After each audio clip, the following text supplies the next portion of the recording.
A warm welcome to everyone. Welcome to the NATHEALTH Thought Leadership Series.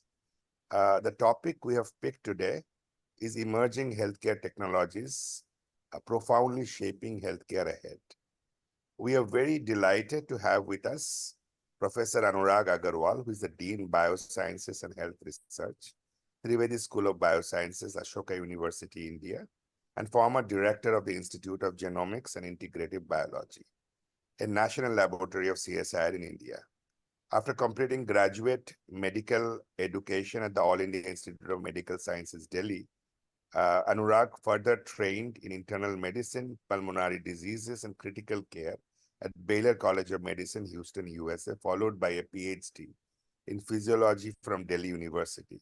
His primary research is in respiratory biology, and broader interests are in new vision of health and healthcare seen through the lenses of emerging technologies. He serves on numerous national and global advisory groups, most recently chairing the World Health Organization, the Technical Advisory Group for Viral Evolution. He received the Shanti Swarup Bhatnagar Prize in 2014, the Sun Pharma Foundation Award in 2020, and is a fellow of the Indian National Sciences and Medicine Academics. A very warm welcome to you, Professor Anurag, to the NATHEALTH Thought Leadership Series. Thank you very much, Siddhartha. Pleasure to be here. Thank you. In way of introductions, I'm Siddhartha Bhattacharya. I'm the Secretary General of NATHEALTH, and it's indeed a pleasure to be talking to Professor Anurag.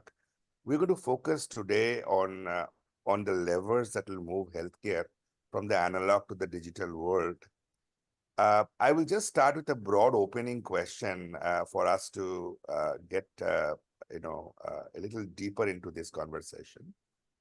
Professor Anurag, what are some of the emerging technologies, the R&D, major R&D thrust areas, and the pathways that healthcare is going to see in the next 3 to 5 years as it scales up, tries to achieve higher quality, affordability, and equity at the same time? Over to you, Professor. Thank you.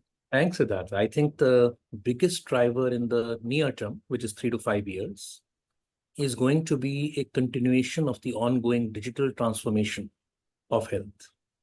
And when I say digital transformation, I do not mean digital delivery of current standard healthcare. I mean a reimagination of healthcare that becomes possible because of digital transformation. So if you think of this, it's a convergence of 3 or 4 broad areas. The first of which, of course, is standard telemedicine, IT revolution, ability to transmit data from point A to point B that we are doing well. The second is the genomics revolution, which now allows us to do many things that simply could not be done before in terms of being predictive about events that have not yet occurred. And then, of course, beyond genomics, there's so many other omics, but we will leave that for the time being and move to a third element that is driving this revolution, which is artificial intelligence. Because really what is happening is the first two are creating data at a scale that is truly incomprehensible in day-to-day medical practice unless it is dealt with by computers. And we have seen some transformational jumps occurring in AI over the last few years. And I think that is also going to shape medicine profoundly in the coming few years. I think in a 3 to 5 year time horizon, this is about enough. There are many other trends that are occurring, including genetic engineering, including new drug discovery. Again, AI is playing a big role, but that might be maybe 10 years down as opposed to right now. So I think broadly, these are the 3 areas that I think would converge: the IT revolution, the genomic revolution, and the AI/data science revolution. Some people think of AI as just one more facet of data science. Great. Now that we have identified these 3 the connecting points or the thrust areas, let me just pivot a little bit off and talk a little bit about skilling in healthcare. Mm-hmm. I think since you come from a medical education background, one of the things often talked about is the need for more skilled workforce in the front lines, especially. I mean, India needs twice the number of, you need 5 times more doctors, 4 to 5 times more doctors quadruple times nurses, and many more times, allied and technical health workers. Is that the right direction, in your opinion, that we need more skilled manpower or skilled workforce in the front line? Or do you think healthcare is going to see a de-skilling as a lot of the newer technologies come in and a lot of the data is going to be powerful enough to take some of the critical decisions? As you know, Siddhartha, they say today's time is not just about learning, it's about unlearning and relearning. And I don't think healthcare will be any exception to this general rule in changing times. Now, when we speak about paucity of doctors or healthcare workers in India, it's partly a numbers problem, but it's also partly an inhomogeneity problem. So you have an excess of doctors, to be very honest, in the city areas. We are down to a point that a person with a basic MBBS degree probably would have a challenge finding a job even of 50K per month. And yet there are areas and villages where there is no one. There are entire districts without radiologists. So at a super specialty level, we clearly have a shortage in numbers. In general medical systems, our numbers are probably okay. We crossed the WHO number a while ago, but we have two problems. A, they are not sufficiently skilled to deal with modern healthcare options. And B, they're all concentrated in the same place, leaving many places abandoned, which basically, to my mind, says that the fundamental model is somewhat broken.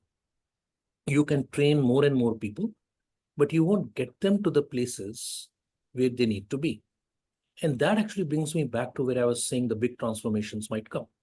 The first one, like I said, was simply the IT revolution of digital presence.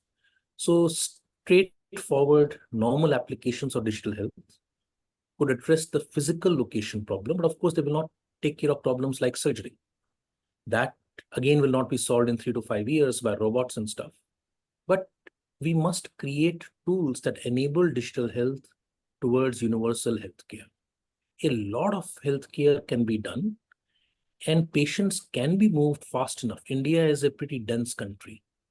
In almost any part, not any, but most parts of India, if you identify things in time, you can move people to where the healthcare is.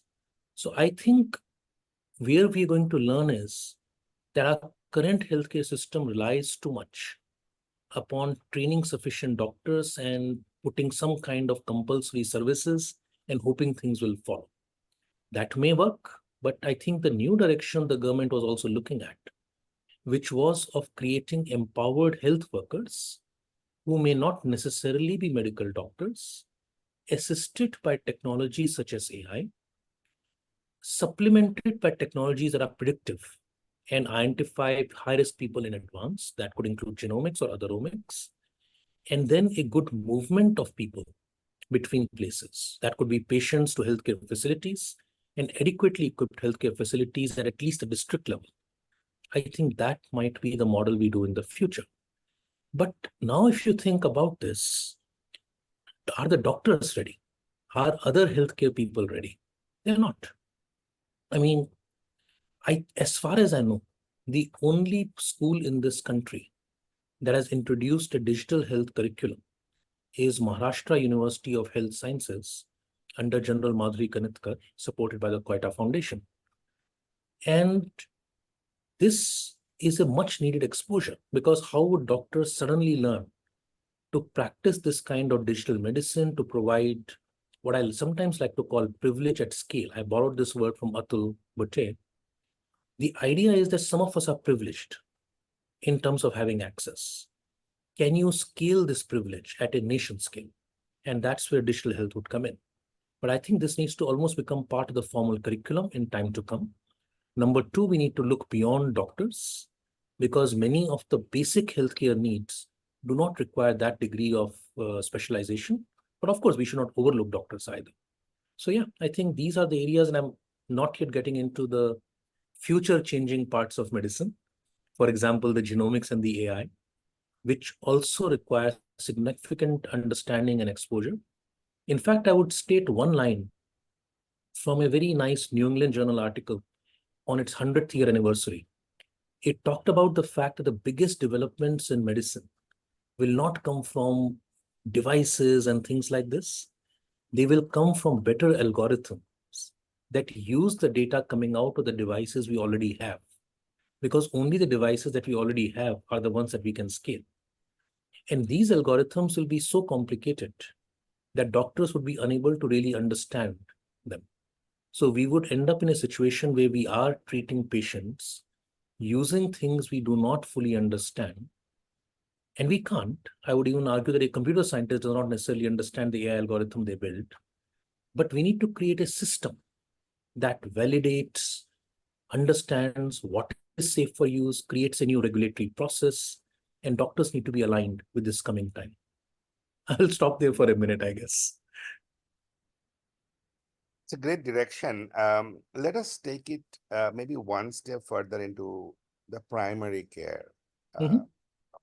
the ecosystem in Yeah. India. Many have said that India has almost an inverted healthcare pyramid Mhm. in the way patients make their way through the system, Mhm. often very transactional. I think global evidences would say that a robust, comprehensive, affordable primary care in the front lines is the best way for healthcare to scale and for you to achieve the outcomes that you desire.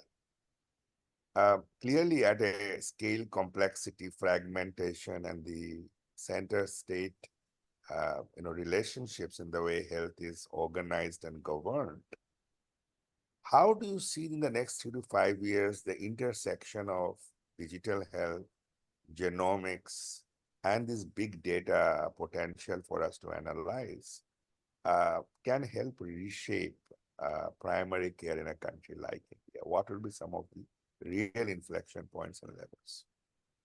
Brilliant question, Siddharth. I mean, today we are what sometimes people say, we are disease rich and data poor. And obviously, in a imagination of AI and data science applications, we want to become data rich and disease poor.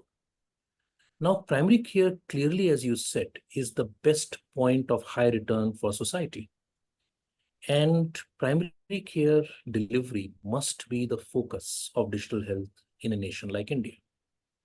Now, if we were to now think of coming back from my first comment of inhomogeneity and people not willing to go where the patients are, that means the connection between the patient and the healthcare providing system must be initially digital, such that digital is no longer the back gate to the healthcare system, it is the front gate to the healthcare system.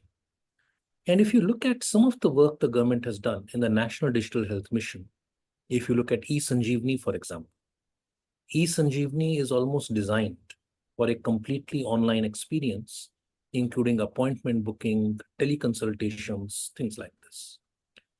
Now, the challenge I always worry about is how many good doctors do you know who have time on their hands?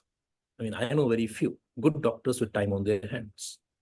So you need to upskill the healthcare system at the same time you create the digital connections to the patient.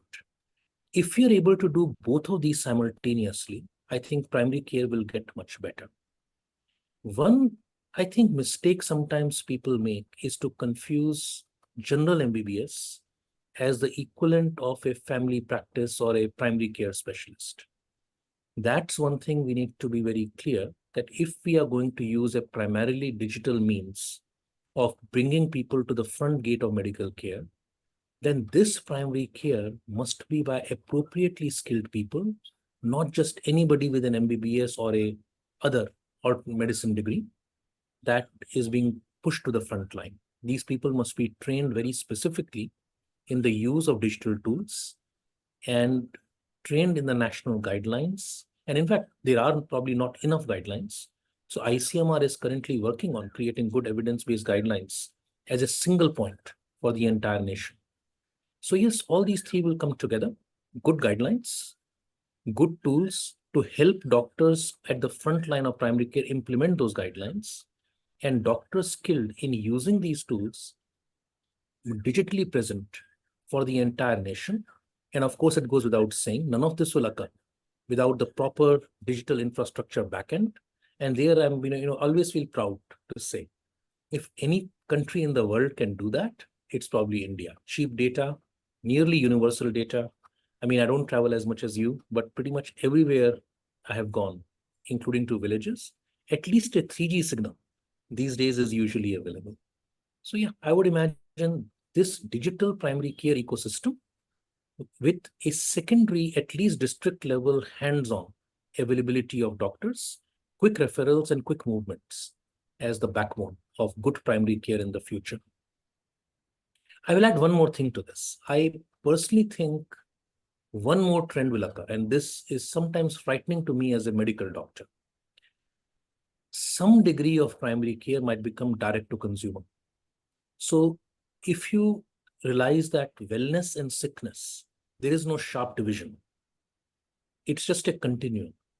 There is no license required to promote wellness in people.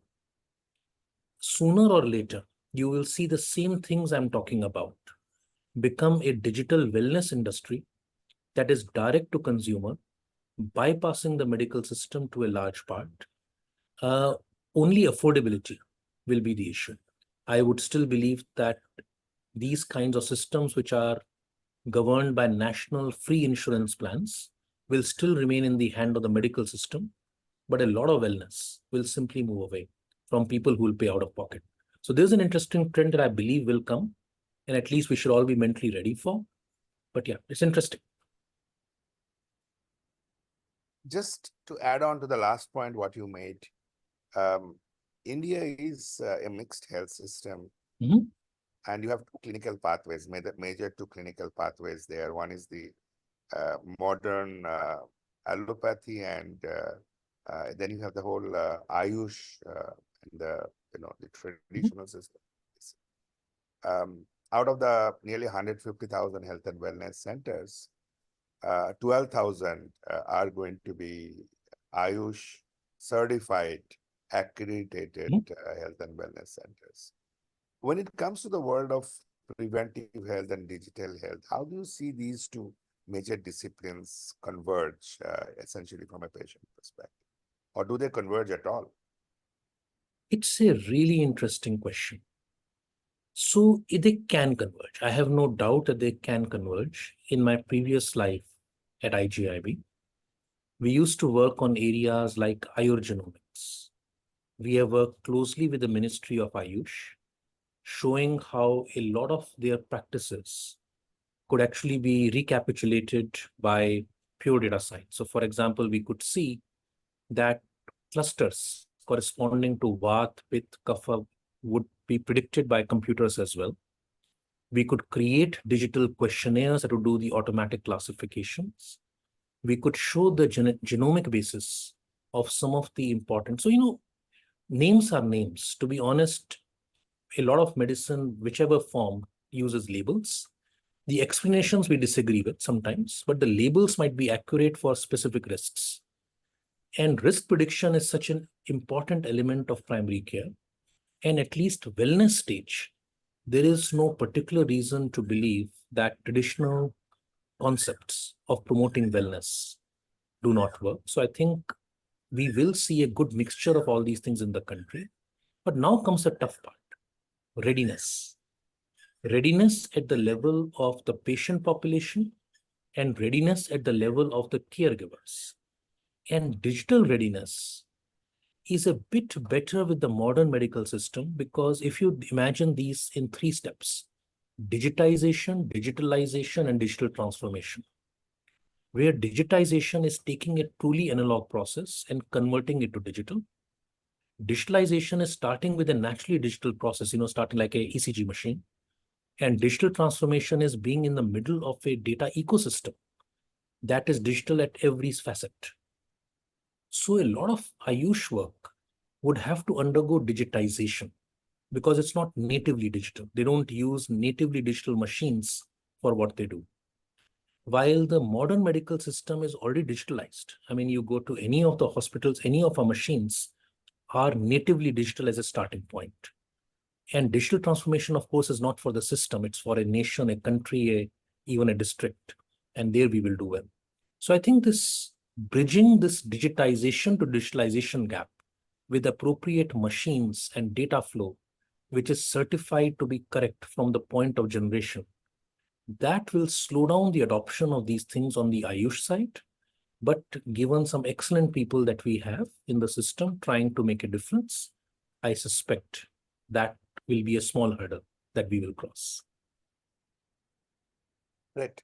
I mean, it'll truly be great, the data, the assimilation of the data across two different streams. If they could talk to each other, it's just going to create newer marvels and faster marvels there.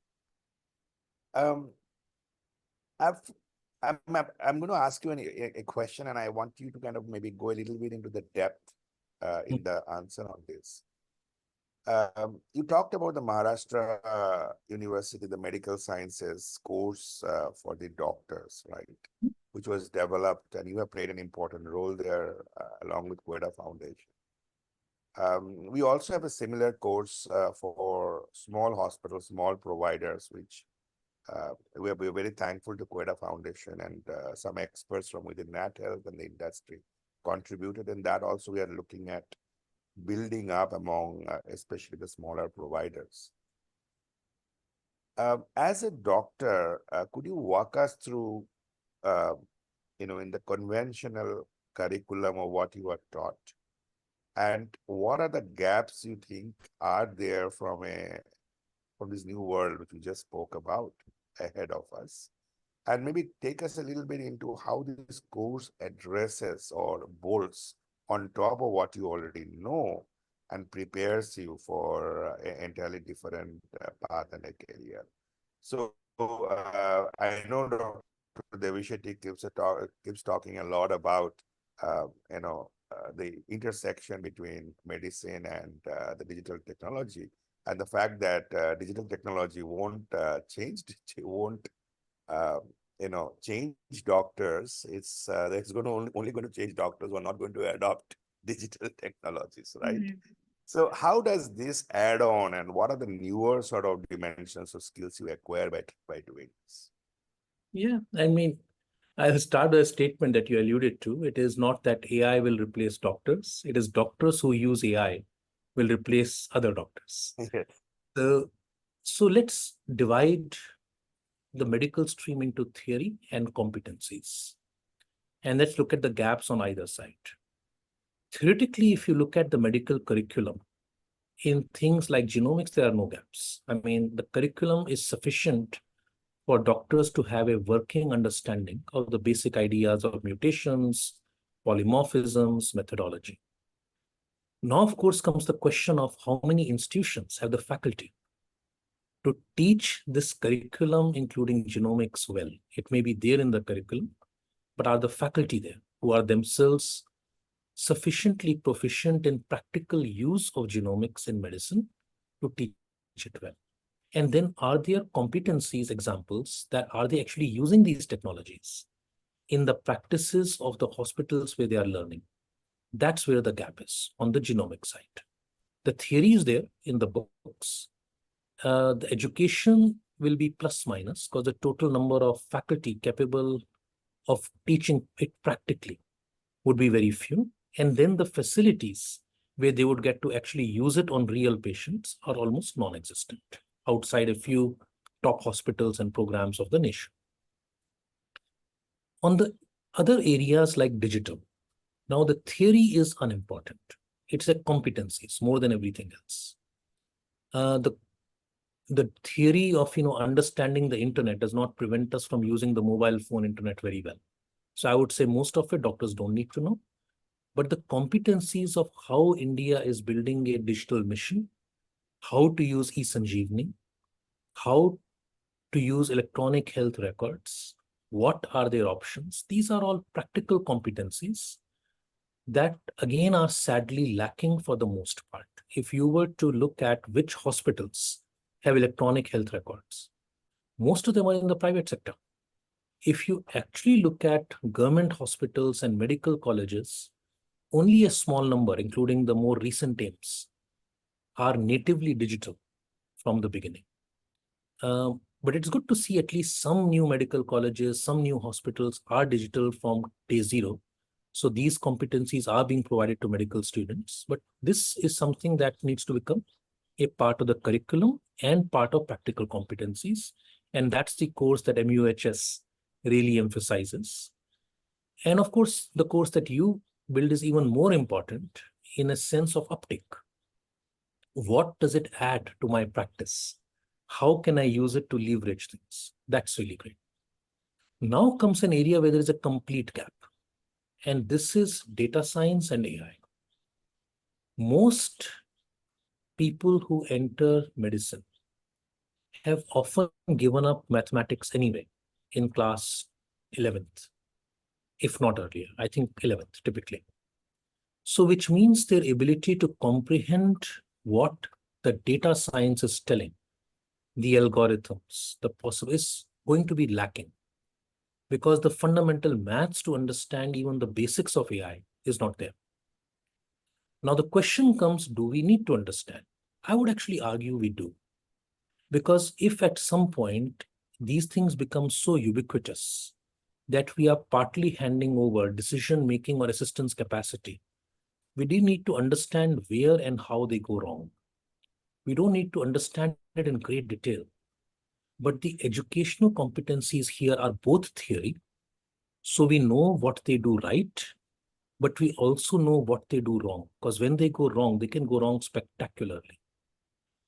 And then we need practical competencies in using such tools, evaluating such tools, and understanding the regulatory process of the approvals of these tools. So we understand when we generalize them into situations they were not supposed to be used for or were not approved for. Now, this is tough. I would actually argue that while this seems like it is easy to explain, uh, it would require a complete rethinking of how we do this because it comes from evidence generation itself. And evidence itself is a full topic within medicine. Thankfully, in some areas of medicine like community health, evidence is taught somewhat rigorously, statistics, all these things.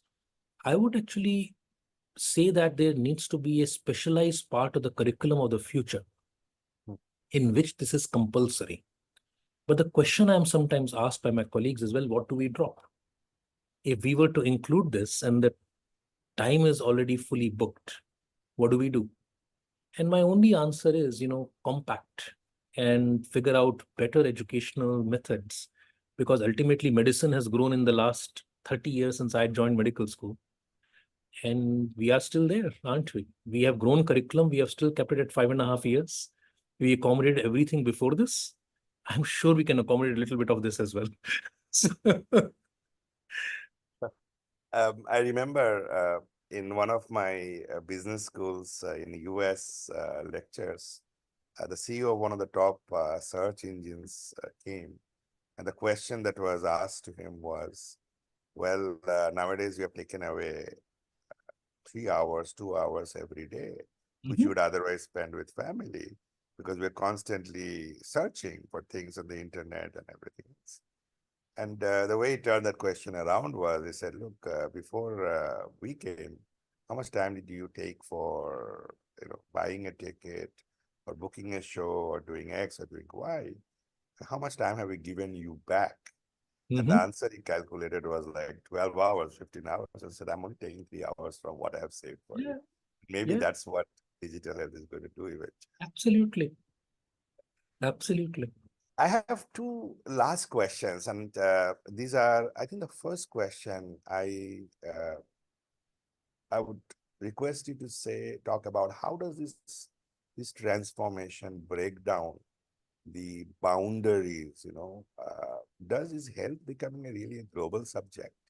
And tomorrow, are you going to have centers of excellences that are going to serve multiple countries, multiple geographies, and are we going to have new digital health alliances? Because if data is power, I mean, with 1.4 billion people, we would have a lot of that power, which is going to shape in the way healthcare moves globally. What are your thoughts around that? Really interesting area. So What are the forces creating homogeneity across the globe? The basic methods of evidence, workflows, digital. What are the fundamental inhomogeneities that cannot be solved that easily? First, of course, is licensure itself. I mean, in America, for example, you can't even um, practice between two different states. Every state requires a different license, and even digital presence requires licenses of types. So these are political, human-made barriers. But then are some real barriers. What works, what doesn't, and what is available. The appropriate advice to the same patient in different circumstances in different parts of the globe is actually different. And sometimes this can go all the way down to the level of the diagnosis itself because of widely varying pretest probabilities. For exactly the same symptom of a swollen leg, a jet setter might have pulmonary embolism. A person, who worked in the field and gets thorn pricks might have cellulitis. And a person who comes from a filaria infested area would basically could have filaria. I mean, I personally recognize this because I was humbled once by a friend bringing his mate to me with a swollen leg. I did a lot of my training in America. So when I see a swollen leg and I'm pulmonary critical care, the first thing I think of is a clot and DVT and pulmonary embolism. Well, I turned out to be wrong, and he never told me I was wrong. So he went to another friend who was an orthopedician. The first thing that guy thinks of is cellulitis. Well, he turned out to be wrong, and a fruit seller from the village of the maid made the right diagnosis, right? So these are the fundamental barriers to a completely integrated global health workflow, because where the patient lived, where the patient comes from, is part of the diagnosis. A famous Indian industrialist died in a place in America, very famous place, because of failure to diagnose malaria when he was spiking fevers after surgery. So I think local expertise and local from the point of origin of the patient and recent is important, but there is no reason why, given enough information, given enough stratification, in future, this cannot be dealt with in a global workflow. But so much work would need to be done, Siddharth, to create these workflows. That's going to be critical. And I think there's a great opportunity for India. India is so heterogeneous. There are parts of India that will be just like a Western institution. There are parts of India that may be like parts of sub-Saharan Africa. We have the heterogeneity here. We could create globally appropriate workflows. We could create low bandwidth workflows. We could create full physical augmented virtual reality workflows. Yeah, I yeah. think opportunity is just immense. I hope that Yeah. partially, In a frugal and a absolutely. diverse environment, as you said, is Yes. paramount.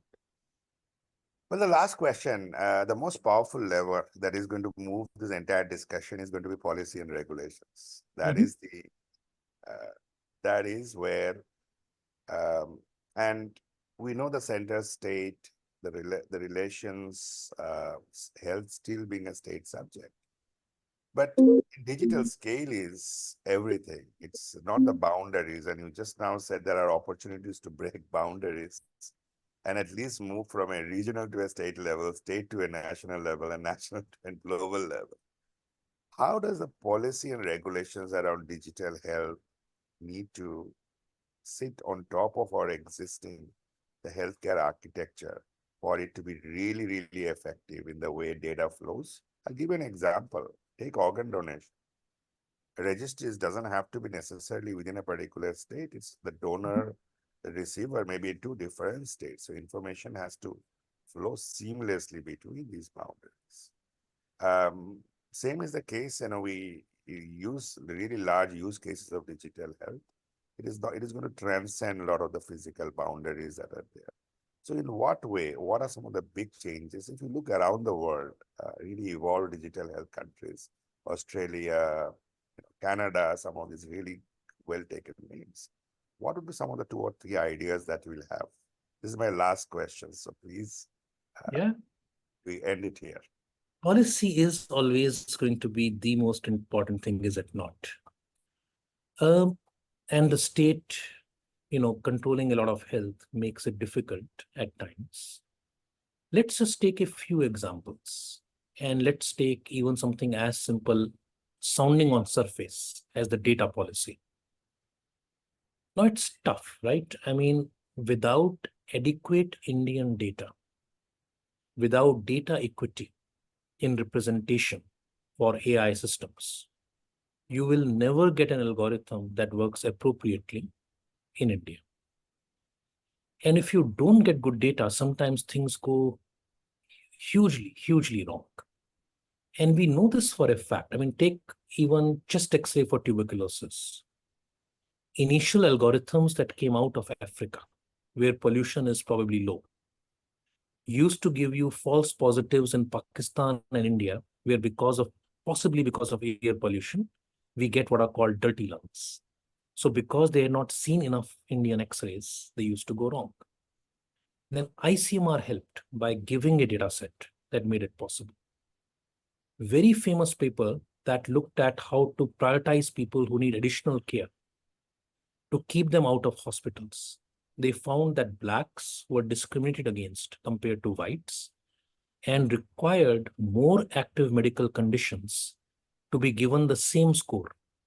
It turned out this is simply a bias in the data. Poor people are sicker before they receive healthcare, which basically means the AI will learn the bias of the society, not because AI is biased, but because it assumes that humans are fair.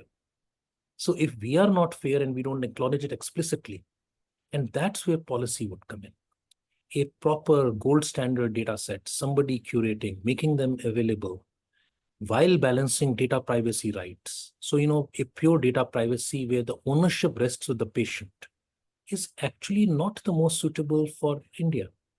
In my opinion, data solidarity, where we understand that use of data has risks, the government de-risks it for participants by providing sustenance or remedial systems. If something goes wrong, somebody adversely uses their data against them.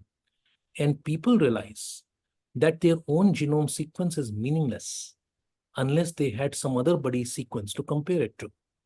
So, which means that if you needed other people's data to interpret your own, your data also needs to become part of the larger global good. And this kind of solidarity would come from advocacy and policy, and these are critical. And India is heterogeneous, so not even a state. I was giving an example. So, somebody from one state that is poorly represented seeks care in another state. Well, if the data is not represented, so all states must follow the same policies. I think it's going to be a very, very challenging task for the government. But I do believe that everybody sees the potential for digital health, the importance of a great data economy, and also the correct fears or data colonialism. So you have to find the balance between all these three to make sure Indian data is made available to the right people as part of data solidarity. It is not dependent entirely on consent. And one of the directions, Siddharth, I think this will go is synthetic data, where data privacy no longer applies. You create large synthetic data sets mimicking Indians from all over the country, and you use them for modeling and AI. This is just one example of policy. Very similarly for genomics. I think genomics is not a problem if there is a clear law that says genomic information cannot be used for discrimination, cannot. Then suddenly people releasing their genomic data for understanding, use, risk predictions becomes better. But why would I, allow my data to be used if I know that my data could be used to increase my insurance rates? So this fairness has to come from law and policy. And I think this is worthy of a full topic by itself, particularly as we talk about areas like genomics that not only belong to us, but also our children and our parents and our cousins. So I think that is the idea for our next expert sessions, really getting into that dilemma, the ethical dilemma between absolute, data protection, but the broader societal goods, and what safeguards are required to, balance the two. And I cannot think about, I think NatHealth is ideally suited to bring the relevant stakeholders together, along with the likes of you, experts like you, entities like Ashoka University, the different areas where digital health, some of the thinkings right now in terms of what needs to kind of happen ahead lies. I think that's where I would request everyone who has listened to this expert series to send us your ideas.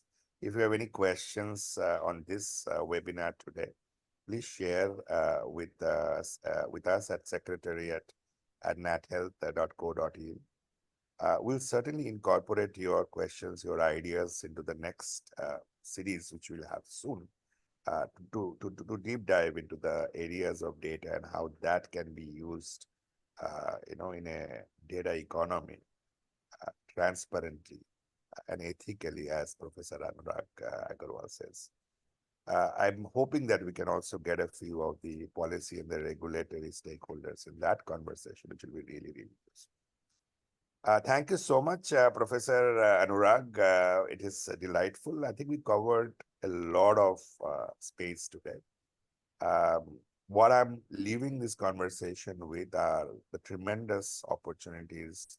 We didn't go into the startups, some of the real smaller players, how we need to nurture and incubate them and create the pathways for scale for really this entire new digital economy to open up in healthcare.